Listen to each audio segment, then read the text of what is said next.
How are you, Tim? All right, how's it going, Steve? I'm good, man. Thanks for doing this. Sure, Um, sure. are you from Mass originally? I'm from, I was born in Virginia, but my father worked in embassies and consulates around the world. So actually, I didn't end up settling down here till college. Oh, so well, I'm going to want to talk to you about where you went to school because we went to the same school. But did you come here actually right when your college years started? Is that when you moved up here? Pretty much. I mean, my family's from here, but we lived in Japan for 3 years, Turkey for 2 years, England for 3 years, Brazil for 3 years, Liberia for 2 years, and then Copenhagen is where I graduated from high school. And then we were residents in Massachusetts, so technically tax as for tax purposes, and so that's how I ended up at Framingham State. It was the first school that accepted me. My grades weren't great, and my dad's like, "You're going there." So. What was it like growing up in all those different places? I mean, I didn't know any different. It was, in some ways it's hard because every 2 years or 3 years you're uprooting everything and having to make a whole new batch of friends or not, as the case may be. And yeah, so it's great and to see a lot of things like that you wouldn't get to see normally. I mean, I don't really have the chance to go back. I'd love to see some of these places. They've changed so much over the decades, I'm sure. Was it Denmark where you went to high school? The last 2 years of high school were in Copenhagen, yeah. So I'm really interested to hear about what kind of music you started listening to when you were younger. Where and how did that start? And what caught your ear when you were young? When we were in England, I mean, I used to watch Top of the Pops religiously. So this was 74. We left before punk exploded. So it was like 73 so through 75. And so just watch Top of the Pops. Or there was a lot of programming in England, music. So, exposed to a lot of things like that. So a lot of glam rock, Glam? and that stuff. And yeah, I don't know. That sort of just put the bug into my ear. When I got to Brazil, my best friends were like hard rock fans from Canada.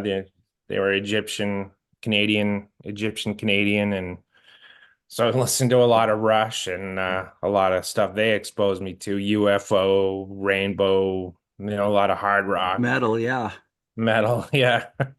And then there was like this weird pirate radio station at night I would hear in Brazil because there was 1 hour where it would be a state broadcast, probably like 7 p.m. at night. It would just be every station would have it. And then this guy must have had a little transmitter somewhere near where we were living, and he would fire up and he would play like Stranglers or Deep Purple, Led Zeppelin, and just stuff that I wouldn't really have a chance to hear necessarily because I didn't have a lot of money to buy records, and there wasn't a great selection of records at the time there. So yeah, Wow, that's incredible. I had no idea that you lived in all those places.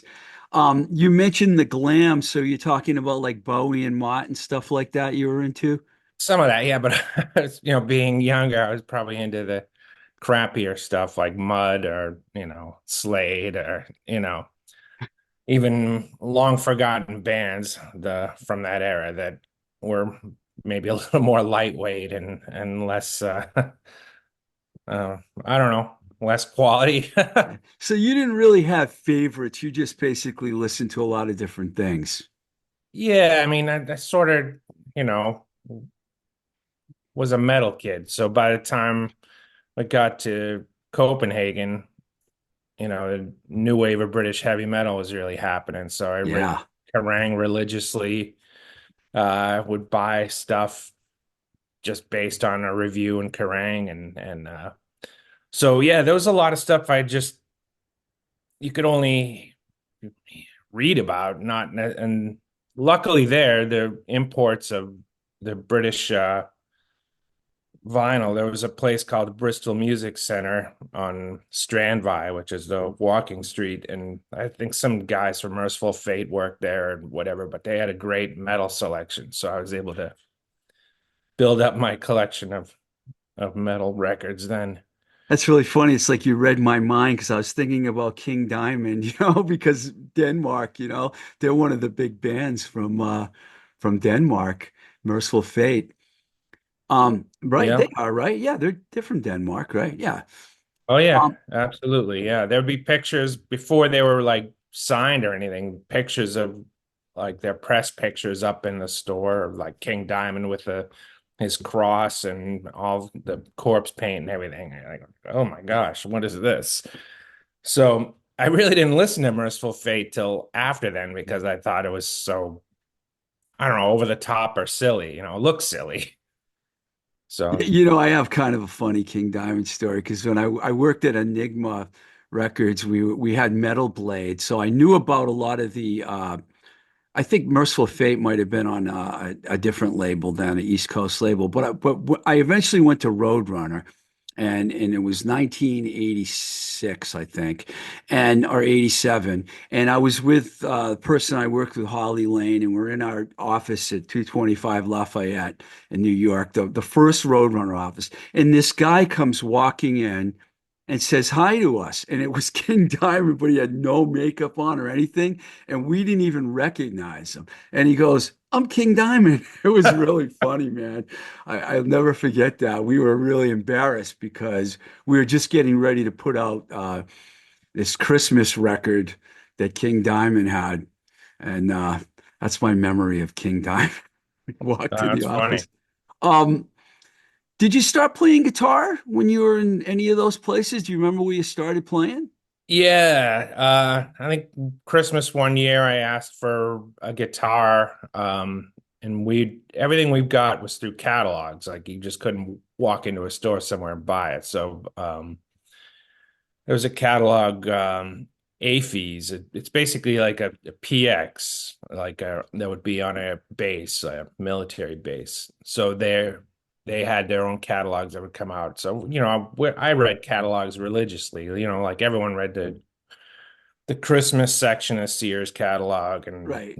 memorized that. But I was like with every catalog because we bought everything catalogs, all my clothes, everything. So, anyways, that one Christmas, I asked for a black Les Paul copy made in Korea. It was cheap and a little 10-watt amp, and that was yeah. I couldn't really play too much. I had taken some lessons in Brazil and that was more like samba, nylon string guitar stuff. And so I had no idea what I was doing, but I wanted to play like UFO songs or Rainbow. And so that's through the worst little solid state 10-watt amp that sounded like garbage. And yeah, so I started there. I finally in Copenhagen met some other people who knew because there's no way to find out. It's not like now you're like, how do you play this song and look it up and like so I YouTube tutorial, yeah.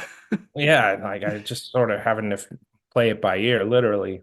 And so yeah, it was a lot of that. Learn a little thing and then you're like, oh yeah, that's what they're doing. Like you could figure it out on other songs that had a similar technique. So So I imagine you probably didn't get into any bands when you were in those other countries. no, no. Yeah, that was it too. It was like the schools I was going to were so small. Like my graduating high school class was like 25 people. So there wasn't like a whole pool of people like to find like-minded. I had like one friend who also was like a hard rock metal kid and we would hang out, but like a drummer, I don't know. I don't know any drummers or, who's gonna play bass. Just can't find these people. So really, it was probably later in life than most people who play in bands. And before it was in college for sure. It was probably like it was like my third year in college before I even started playing That's And amazing because it wasn't yeah. that much further after that that you were in Green Magnet School. I mean, so you were still pretty new at playing guitar when you were, was that your first band? Sort of. There was a band because I graduated in 83, went to Framingham State for 2 years, and it was like a pre-engineering thing at Framingham State. And then I transferred to University of Lowell to allegedly finish up um, my engineering degree, which I was there about a year and dropped out of school, and it didn't go so well. But in Lowell, it was a much bigger school. I finally met some people, so I started playing. So we had this band, Brugsen, which was a Danish supermarket chain, and like the only thing ever did, I think we opened up for the Stompers at U Lowell. Wow, that's funny. That was my first show actually, is opening for the Stompers at I forget the name of the hall. It's right on the main drag there. So it was like a little auditorium.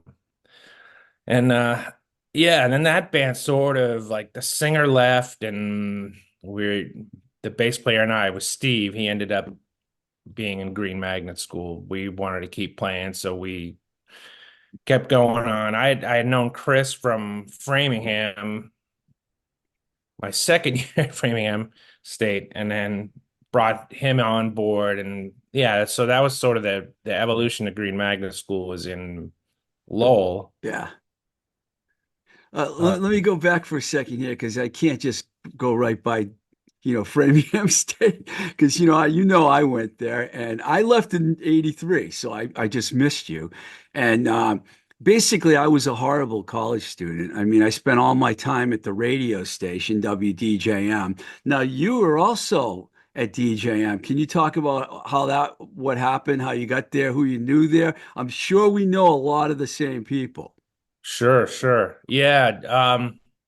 So my first year of school there, I didn't know anybody. So I was just sort of like I was at Towers on campus living on in my because my parents were still in Copenhagen. Five East. Five, really? Yeah, Yeah. yeah. I was five north.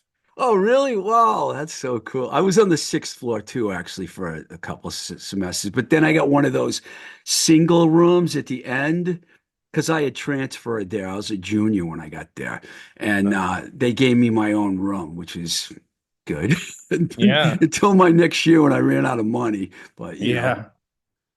No, so first year I didn't know anybody, and I got in trouble at the end of the year. But anyways, the next year came back, and Chris ended up being on that floor. So I Chris was, Pearson. yeah, Chris Pearson, Yeah. sorry. And I was like, "Wait, who's this guy walking through like when he was moving in?" And so we met, hit it off, and he was like, yeah, all about doing the radio station. It never would have even occurred to me. I think I'd started phasing out of the metal thing, and I had started listening to that radio station halfway through the my first year. So I was sort of starting to familiarize with, it's like because it was the format, obviously, an alternative wasn't something I had really was all that familiar with. So I was learning that and branching out and buying records that weren't metal and opening my mind or always attracted to guitar, so whatever was really cool guitar wise, so like a lot of, like probably like REM and Echo and the Bunnymen really sort of pushed me in a Yeah. direction away from just chugging on a E and playing you know metal. So you and Chris joined the station together? Sort of, yeah, like he was hooked in right away. And so I started maybe a few months after him, but I did a metal show there, probably the first metal show they had. And so Rob Tim, who was a program director, and so he encouraged me to do that. So we were able to reach out to some companies, which I'm sure you guys as well had stuff to funnel through and have us play.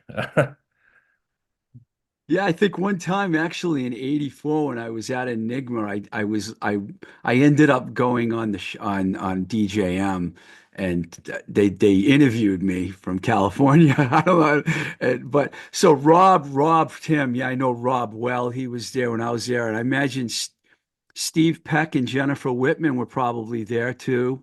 Yeah, 'Cause- they were there. They had a house at the end of the street that was a really, down the street from the school across from the main parking lot. And so that was a cool place to hang out and because they were so close to campus and get off of campus for sort of and yeah, I don't know. I like used to hang out with Howie Rosenberg was a good friend. Howie, Yeah, wow, meteorologist at large, Howie Rosenberg. yeah. Yeah, So those are all good people, man. I loved DJM. It was like I said, I spent all my time. My senior year, I didn't have any money. I couldn't afford to live in a dorm. And one semester, I slept in Peck's room, pretty much Steve Peck's room practically the whole semester. I kept getting thrown out. People would pull a fire alarm every Thursday night. I don't know if that happened yeah, when you were there. I'd be yeah. outside and they're like, "You don't live here anymore." And they wouldn't let me in. So I'd go up the hill and stay in a girl's room up the hill, that I knew. I was like, it was crazy. But DJM was so, it just meant a lot to me because the people there were like so into music. I'm sure it was like that when you were there too. Sure, yeah.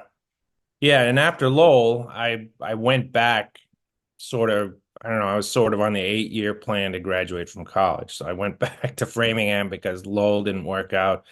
And I also got a degree in media from Framingham State. But Oh, by that point, I really was going part-time and living off campus because, I had to make money. I had no source of income. My parents were, well, that's enough of this. Yeah. I had that same problem. My parents wouldn't pay for my college. And, people were like, well, it was so much cheaper then, but not really. I mean, the cost of living might have been different, but it was a struggle coming up with that money, every to go to Sure, school. yeah. So, so, so when you were in Lowell, you had started that band with Chris, and Well, is it actually, he was a little later, but I started with Steve and Rizzuto? Residlo.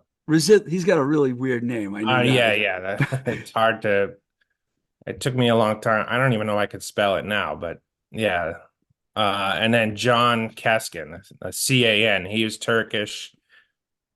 Steve was from Canton, or what? No, actually, what's the Westwood? He was from Westwood. And so basically, we started it. We had a little drum machine that was again, it was hard finding drummers.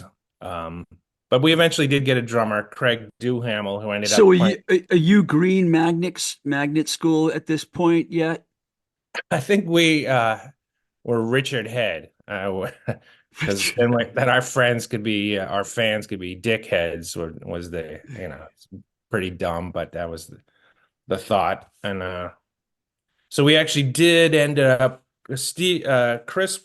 And this point, yeah, Chris was in the band. Billy Seven had recorded at this studio. I forget where it was. It was New England Sound, and we ended up. We're like, well, we should go to a studio too. So Green Matt or Richard Head. I think that's when we changed. Once we recorded stuff, I was like, yeah, this was a little silly. And then there was a school in Lowell. It had a sign written in like dot matrix printer. You know how like so each letter, and it looked super cheesy and random. Like what is this? So it looked like just three words. It didn't belong together. So I kind of latched onto that. So when we came up with a new name, I was like, how about Green Magnet School? You thought I'd of the never name. heard of magnet schools, the concept of yeah. So It's a great name, man. yeah, so it didn't really have any connotations or you see that you don't, well, what's this? Like it's not. it's not going to give you any indication of what the music is going to be like, which I kind of liked, you know. And I've got some notes now. I know it was Chris, you, uh, what was Keskin? Yeah, Uh, John, it's spelled John C-A. Keskin. Yeah, Yeah, his I'm family, looking at it says can. I don't know why it says can on my because computer that's here. actually how you spell his name. Wow, I didn't remember that. Steve, and then you said Craig Duhamel, but Rob Hamilton joined pretty quickly after that, after you guys He formed, did, right? yeah. He's Yeah, another DJM guy, right? exactly. Yeah, Yeah, yeah. We knew him from there. Well, plus Chris had been in Billy Seven with Rob Hamilton. right, right. So, you guys formed. Talk about when the band started and where you started playing, because you got a buzz going eventually, and I know you ended up on Sub Pop around 91. But from what I've read, the band did started in 87, so there's some time there. So, what was going on during that period? Where were you playing, etc.? Yeah. Well, it did like we started playing like any other band. We were trying to play like new music nights at the channel, or we would have killed to get a gig at the Rat. We just couldn't. Um, but it's I was trying to recall how we got our first really decent gig. It was at the Rat. Like my roommate Dave Dunbar, who was also Yeah, DJM. I know that name. Yeah.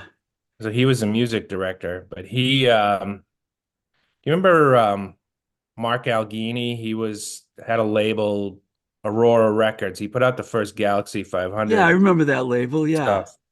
So he was friends with Dave, and the Membranes were playing the Rat, and they needed like gear because they were just going to fly over from England. So needed everything, like guitars, amps, drums, whatever. And so Mark somehow was part of that, bringing him over. Or so Tom Johnston, who was booking the Rat at the time, Tommy, good guy. yeah, really good guy. So that's how we got that gig, and somehow we impressed people enough. And I think Rob ended up playing that gig. Our drummer was out of town, Craig, and Rob played it, and everyone's like, "Well, I think how about we keep Rob?" So Uh, so that's how Rob ended up. He was just filling in, and then we're like, this guy's really good. So we kept him. Yeah, we played at the Membranes, went well. We met Joyce Linehan at then and Tom, and so they ended up locking up the booking at the Rat and a couple other clubs, and we just were hooked up with them. And yeah, that really, really helped. I think we ended up playing do you remember maybe well I think you were out of town uh by then, but there was Ed's Basement, so Ed's Redeeming Qualities. Yeah, I do remember. I never been there, but I heard of it. Yeah, they had a residency at the Rat once a week, and it was obviously more folky and everything. So they this Ray, who was their manager, asked us to do Chris and I to do like some folky thing, and we had written these discussing fake Irish folk songs. We wrote in a couple, and so yeah, we could do that. So when we wrote a few more, we took like a Rolling Stone, changed that to like a Blarney Stone, and we took a Galaxy 500 song, changed the lyrics, all disgusting stuff, and so we did that. We were Seamus and Finnegan. We played Ed's Basement, and somehow that uh,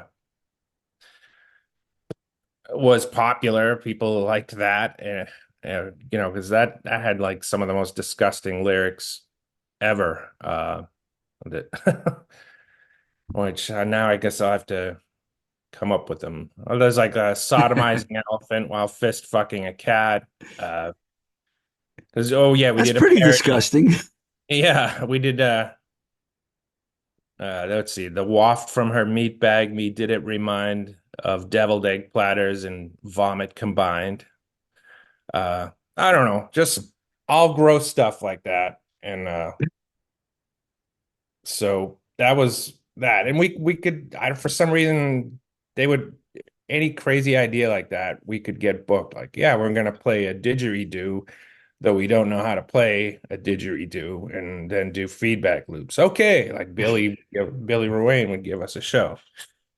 Yeah, with Joyce and Joyce Linehan and Tommy Johnston and Billy Ruane, these are people that were like intricate parts of the Boston music scene at that. So you were with the right people. You had the right people helping you get, giving you gigs and stuff. So to fast forward a little bit, you guys ended up getting signed to Sub Pop, which in 1991, I was I think I was just starting at A&M at that time, but everyone knew Sub Pop because they were just exploding at that time. Talk about how that all came together.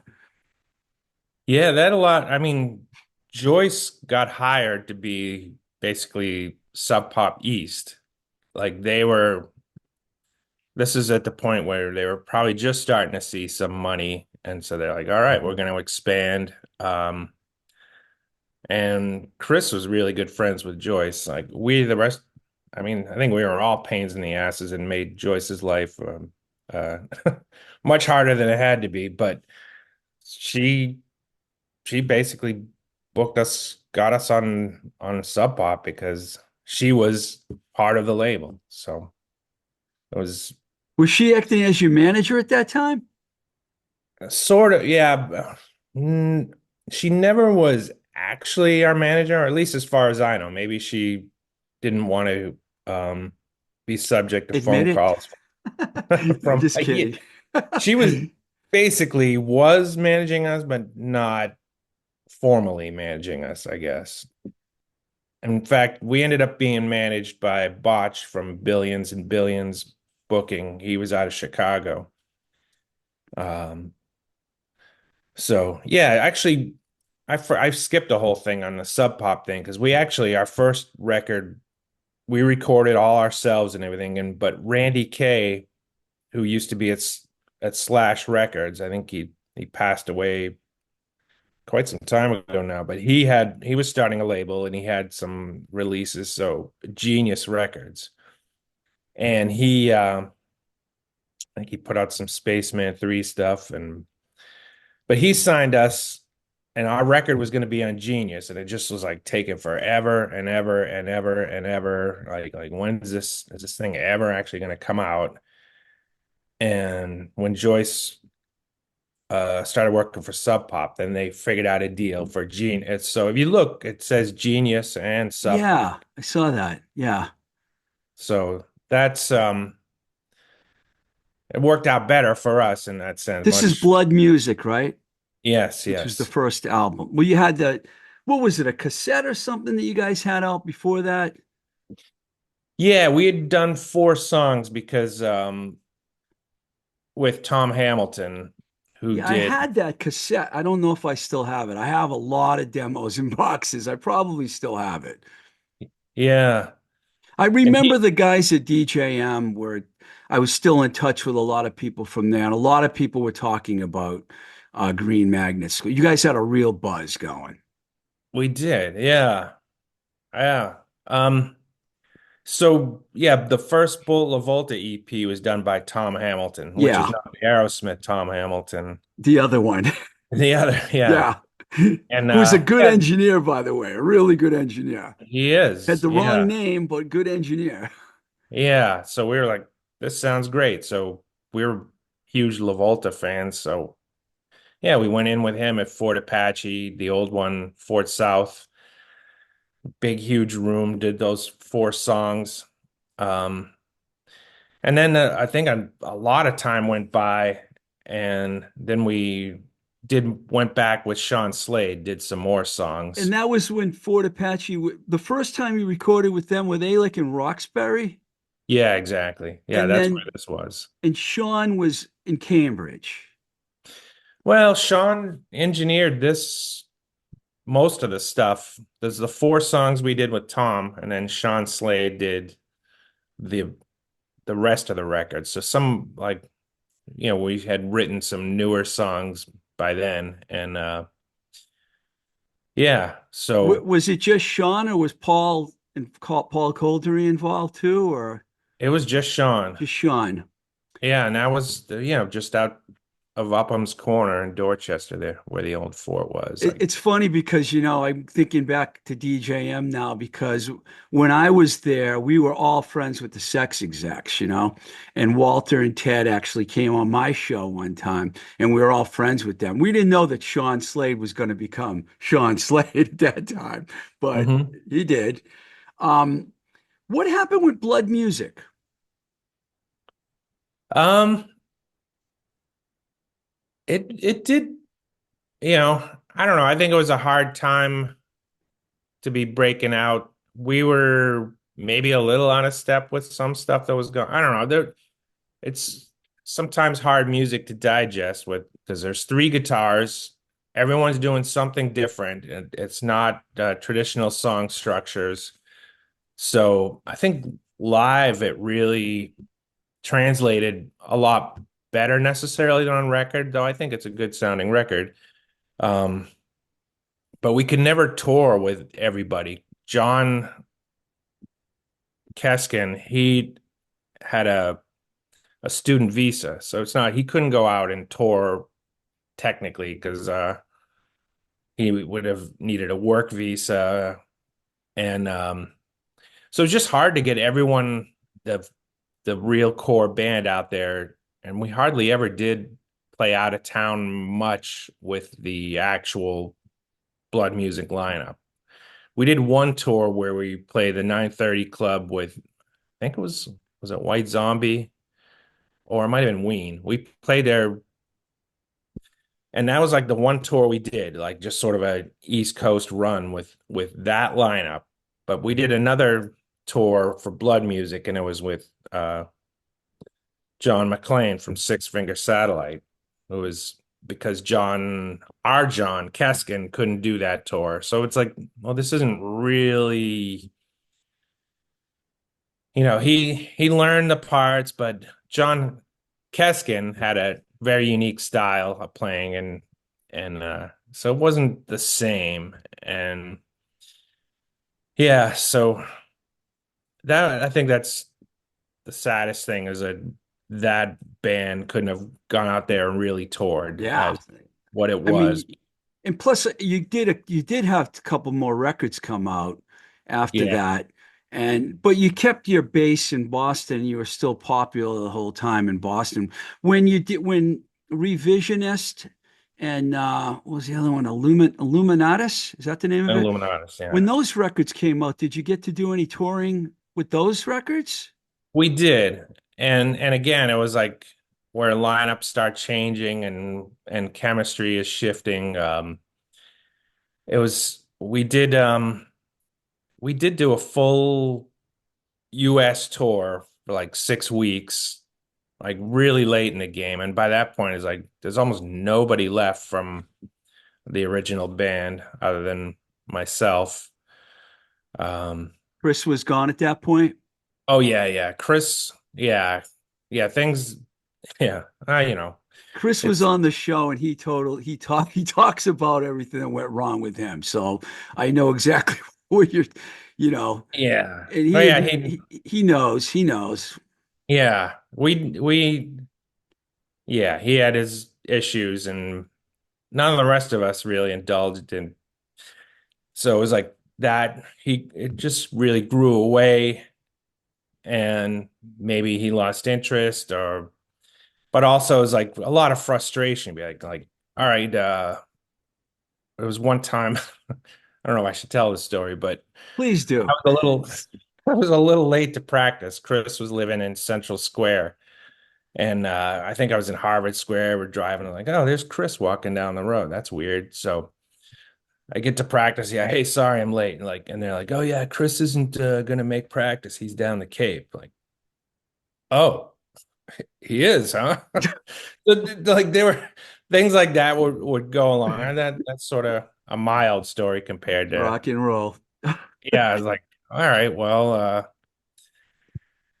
so yeah, it just started diverging, and I don't know. We had a show in Vermont and Burlington, and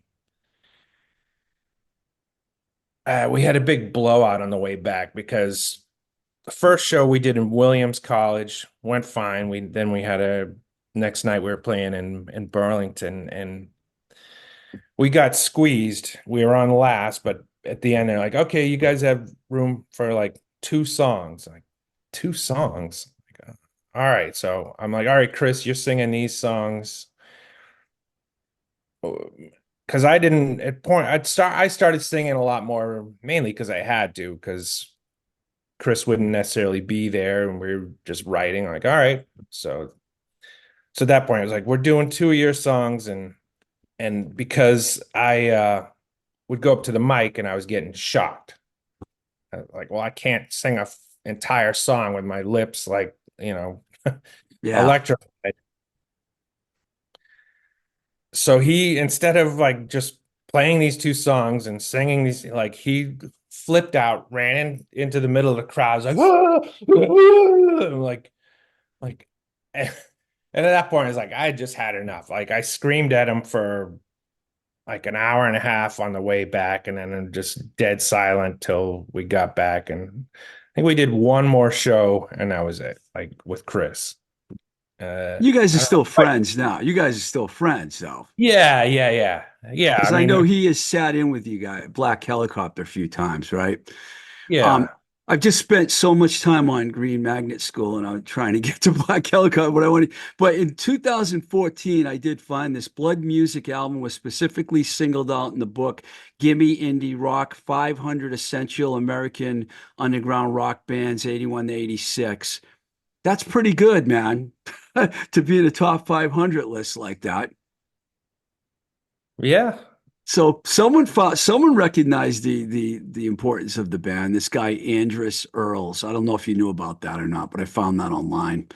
Um, so when Green Magnet School ended, was there anything that happened before you formed Black Helicopter? Why don't you talk about that period and then lead us into how the band formed? Because Black sure. Helicopter ended up good, but really great band. That's why we're here.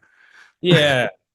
Um, so basically it was like we were still playing as Green Magnet School, though it wasn't. There was, when a friend of our sort of brother band was Cudgel. So Mark Doty, Zach Lazar, Matt Nicholas, and well, it was Mark's brother at the time, John Doty.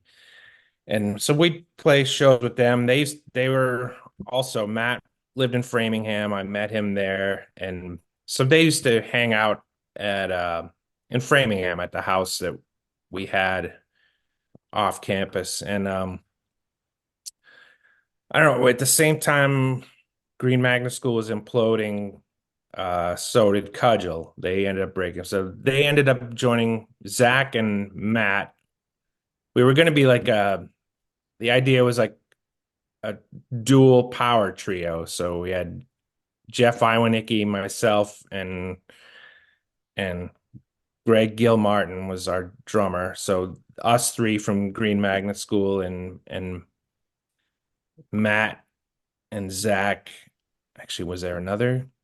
Oh, maybe it was just one guitar player. But anyways, so to try to have incorporate two rhythm sections, and of course, like it's unwieldy. People, Greg ended up leaving, and then sort of ended up more like two basses, guitar, drums, and then I don't know. We just ended up playing in a basement for a couple years, licking our wounds because things just had fallen off. We couldn't get booked anywhere, and the stuff we were coming up with and writing, I was like, well, this isn't really Green Magnet School. Like I was sort of wanted to keep the name, but Zach Lazar is like, yeah, it's not. It's just not. So that's when we ended up changing. I had bought an 8 track and we just started recording and demoing stuff, and that just sort of is how it happened. Like, because otherwise we would just go down, play a bunch of noise for a couple hours, go home and forget what we did. And then once we start documenting it, we were able to start working it and write songs like that. And but the time spent like just blasting and making noise, I think that's sort of how we developed our sound and figured out how everyone ticked. And yeah. When did you actually play the first? Do you remember what your first gig was as Black Helicopter? I know you had that three song. It was a CD that you were sending out to people around 2001. Um, was it right around that? Was that what got you gigs, or were you already playing out at that point? I think we'd sent it to, sent it to their local, MBR and, you know, HRB, ERS, whoever, like local MFO. And people started picking up on it, playing it. So we were able, plus we knew Margot Edwards, who booked the Middle Middle East. East, yeah. She was always able to hook us up with a gig. So she was really, really helpful for Black Helicopter over the years. And uh I think I remember playing shows at like the Linwood. Like Zach was really good at networking and everything. I'm the worst. Like I'm not on social media. I don't reach out. I don't follow up. So I'm the I don't know. I enjoy playing music and everything, but that aspect of it isn't really my bag. So it's usually Matt is the one who does it now. Handles all that stuff. And at that point, and Zach was really hooked up, very popular guy on the message boards. They used to be the noise board, so he was on there, very active, and so a lot of that was really helpful for us getting gigs. Yeah, And, you guys also had got a really good buzz going in Boston. Um, I know that you put out that specific function 2004. I got to ask you this question right now because I've heard that you played that song when I saw you guys recently, and it's been one of my favorites for a long time, King of Wormtown. Does this have anything to do with Worcester at all, or is it just like oh tell us yeah, what's the yeah, totally. story? So that whole first Black Helicopter album, Matt, the drummer, who still Matt and I have been playing together for decades now. We worked at a convenience store. Actually, his parents owned the franchise. It was a White Hen in Framingham, and this guy would come in, usually smothered, and just start talking about his life. And after a while, and he'd say the most outrageous things.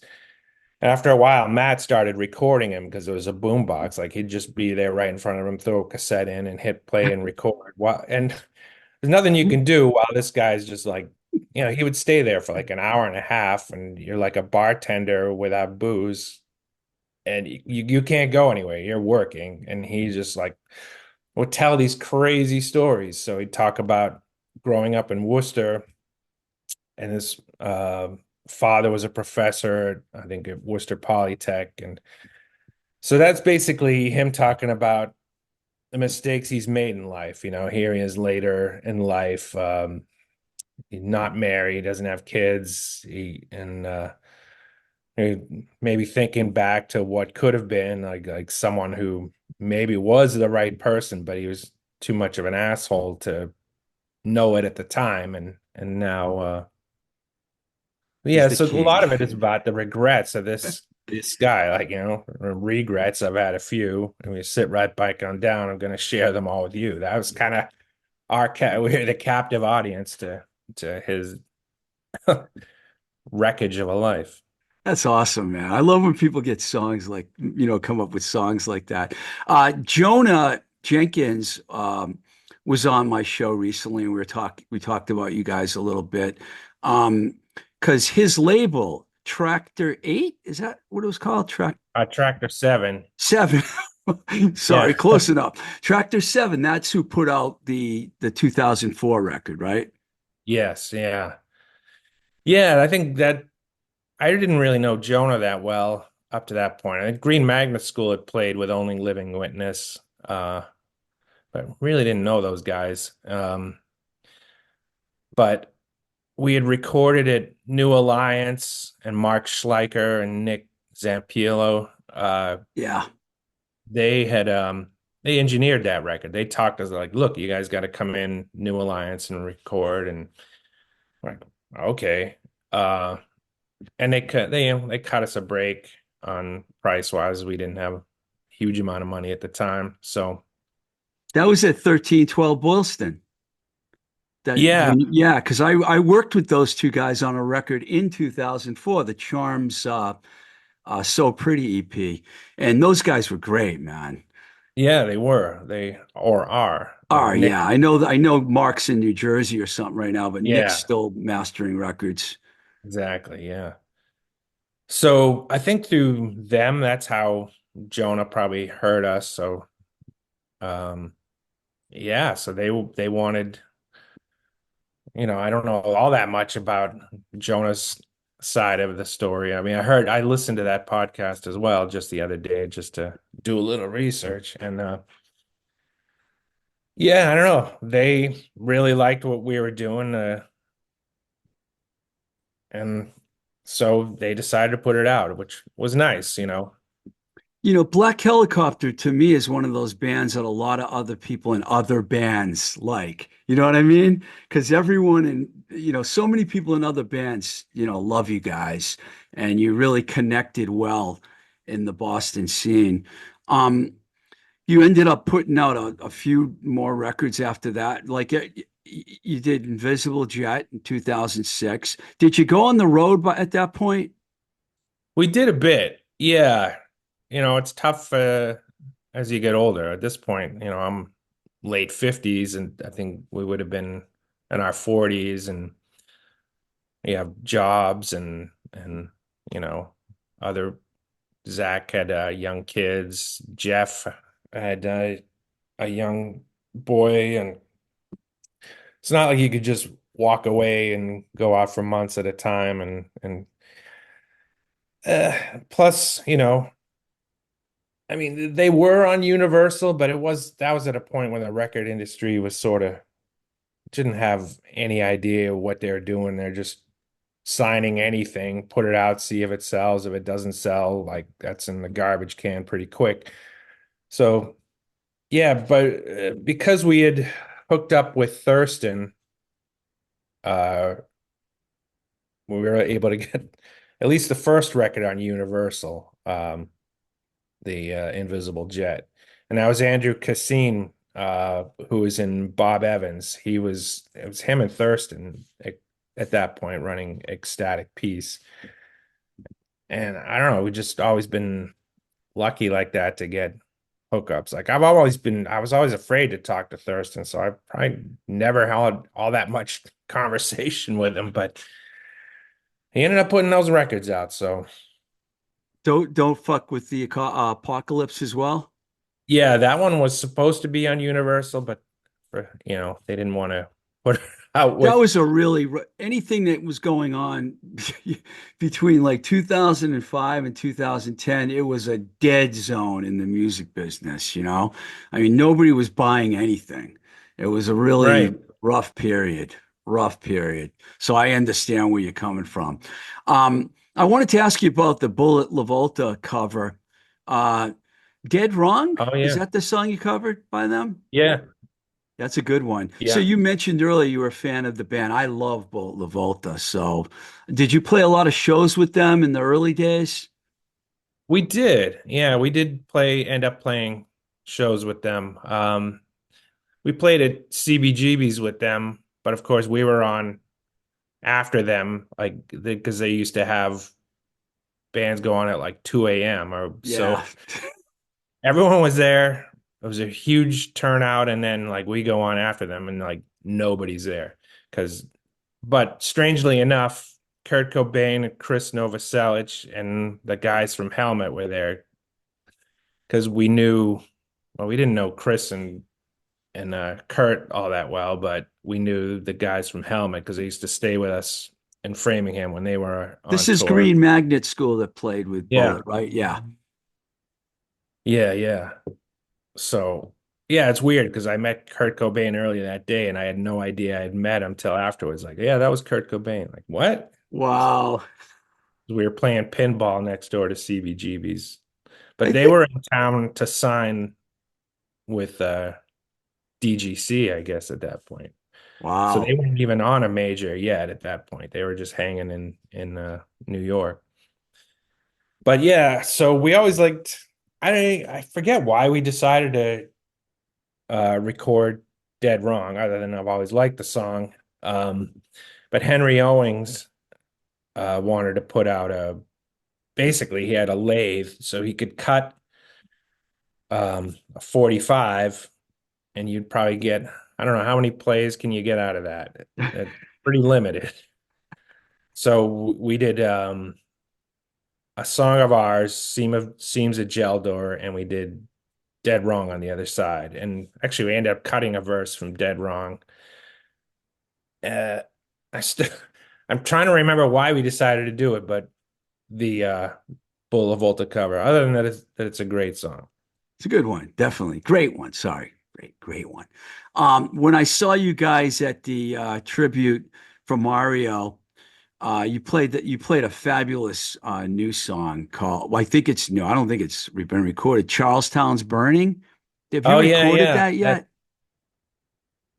We have recorded that. Our um that'll be coming out hopefully soon. Like it's we recorded our bass player Mark had cancer, and while he was going through chemotherapy and everything, I have all this gear accumulated over the years to record, so we just wired up the our rehearsal space and recorded. We figured it would be productive while he was undergoing treatment and recovering. So we recorded 9 songs. Wow. Um, yeah, over this last winter, and it's pretty much mixed, finalizing it now, and we're going to be putting it out hopefully in the spring. So it'll be on vinyl. You told a little story, well, a little intro on Charlestown Burning. Talk about what that song's about, because I thought it was interesting what you said at the show about it. Yeah, I tend to write songs about places where we rehearse. We have another Black Helicopter song, Class Action Lawsuit, about a guy who was in when we were in Rug Road in Alston, who was like a mechanic and he was operating an illegal business in a parking lot and he had all these cars, and so he was fighting with the building, and so he was going to have a class action lawsuit, which is hard to do with one person. So we wrote that song, and then but in Charlestown, it was like it seemed like we had the best setup in Alston at Rug Road, and it really sucked when we had to move because I had ended up buying a 24 track 2-inch tape machine, an Otari, and we're Wow. all wired up to record there, and I ended up just giving that away. I gave up our console. And then anyway, so we ended up in Charlestown. We're in a regular rehearsal studio or facility like any other. Um, and then turns out that one is illegal also. That's how the other Rug Road, I'm getting the stories all garbled. But anyways, that one also turned out to be not legit. And I think it's still operating right now. But we were like, screw this. We're out of here. I can't have uncertainty like that. So we're in Malden now at some. But so we basically wrote that song about like, it's not really burning. It's sort of about gentrification, really, how there's not really, it's not what it was like where you could get a cheap place to rehearse and have time to develop or at that point there was a lot of controversy about that because places were closing. There still is. Boston has a Yeah. serious problem with there's just not enough rehearsal spaces, you know? So you're in Malden now. Is that a big rehearsal space over there? No, every time we moved, it's gotten smaller and smaller, so it's a, modest little room. And we share uh with another band, but I have it all wired up. I mean, I had all the gear left from and I'm not recording on tape anymore, but I have stuff to record multi-track. So yeah, I mean, I had nice preamps, nice mics, nice whatever. So even though it's a small room, the recordings are coming out really nice, and yeah, I'm happy with how it sounds. We did the same after the pandemic and or during the pandemic in Charlestown for Pipeline. Jeff Breeze had asked us to. That's right. You had a live record, right? Yeah. Yeah, yeah, we ended up putting that out because that was like probably we'd taken a at least a year off at that point, and you know, and yeah, Jeff was looking for music for they because you couldn't bring bands into MIT at this point to record for Pipeline, so sort of outsourced it. So we recorded in Charlestown, similar setup to what we do now, and I was happy with how that recording came out. But so same, almost guerrilla recording. At this point, you're talking about a band that's been together for like 24 years. Well, you've had a few lineup changes, but Yeah, the core, you and Matt is the yeah, drummer, right? You guys have been together all along, right? yeah, absolutely, yeah, That's yes. fantastic. So do you have a plan for the new record? Um, well, it'll be put out on vinyl. I mean, we'll try to play out of town as if we can. We'll try to do. I can't really see it extensive touring, unfortunately.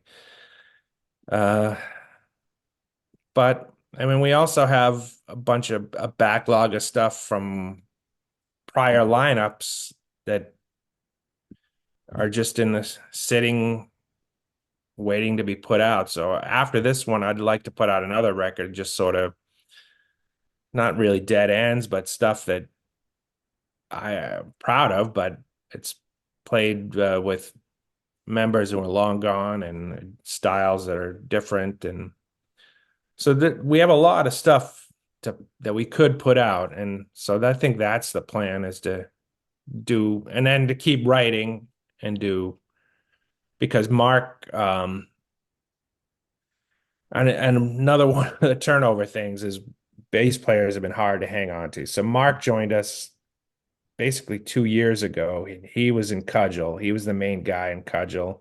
He's a guitar player, and when we were in a quandary again, like what do we do? We need a bass player. Mark stepped up, said he'd play, and so it's good now. We have two writers, basically. Like, a lot of stuff is written from jams, but to have two different viewpoints or different styles, different.